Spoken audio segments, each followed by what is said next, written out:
सुंदर दिवसाच्या सुंदर शुभेच्छा मंडळी. आता तुम्ही म्हणाल आजचा दौरा कुठे? तर आम्ही निघालो होतो त्र्यंबकेश्वर येथे, जे 12 ज्योतिर्लिंगांपैकी एक आहे.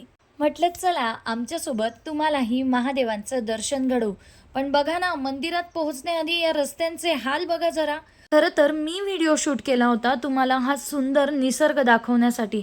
हे मोठे मोठे डोंगर आणि त्याच्यावर आभाळाने जे सुंदर पांघरून घातलं होतं ते मला तुम्हाला दाखवायचं होतं, पण सगळं लक्ष या रस्त्यांकडेच जात होतं.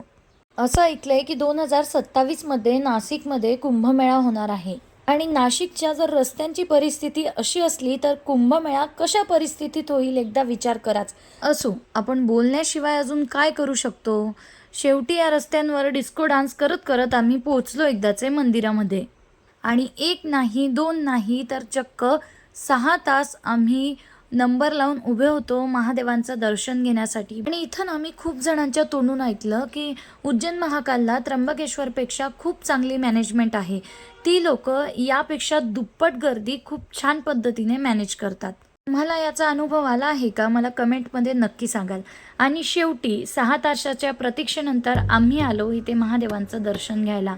आणि मला आमचे अहो सांगत होते की तूही नंदी महाराजांच्या कानात काहीतरी विष मागून बघ. म्हणून स्वतःच्या हातातला सर्व सामान भावाजवळ सुपूर्त केला आणि मी गेली नंदी महाराजांच्या कानात बोलायला.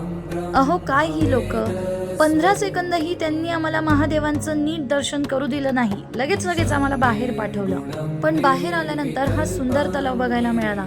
इथला परिसर पाहून असं वाटत होतं की जणू काही मी काश्मीरलाच आहे. हा प्रवास इथेच संपत नाही, तुम्हाला अजून काहीतरी दाखवायचं आहे. भेटूया पुढच्या ब्लॉगमध्ये. राधे राधे.